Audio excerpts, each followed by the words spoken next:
మహిళల వేధింపులపైన చంద్రబాబు గారి చర్యలు తీసుకోవడం లేదు అని మాట్లాడారు.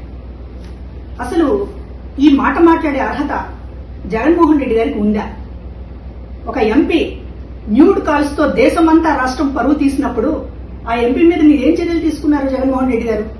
మీ మంత్రులు గంట అరగంట అని చెప్పేటటువంటి ఒక అశ్లీలమైనటువంటి మాటలు మాట్లాడుతున్నప్పుడు మీరేం చర్యలు తీసుకున్నారు?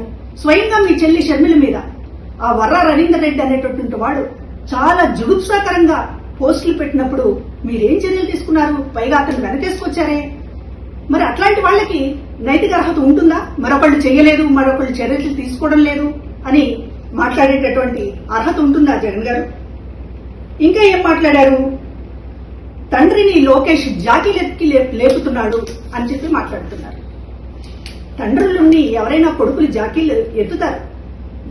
గొప్పతనం ఉన్నప్పుడు మరింతగా ఎత్తుతారు. మీలాగా రాజశేఖర రెడ్డి గారి పథకాలకు పేరు తీసేయడం, రాజశేఖర రెడ్డి గారిని డౌన్ చేసి మీలాగా పైకి వెళ్లాలనుకోవడం అందరు కొడుకులు చేయలేరు కదా. కాబట్టి లోకేష్ గారు తండ్రిని ఎత్తుతారు ఖచ్చితంగా.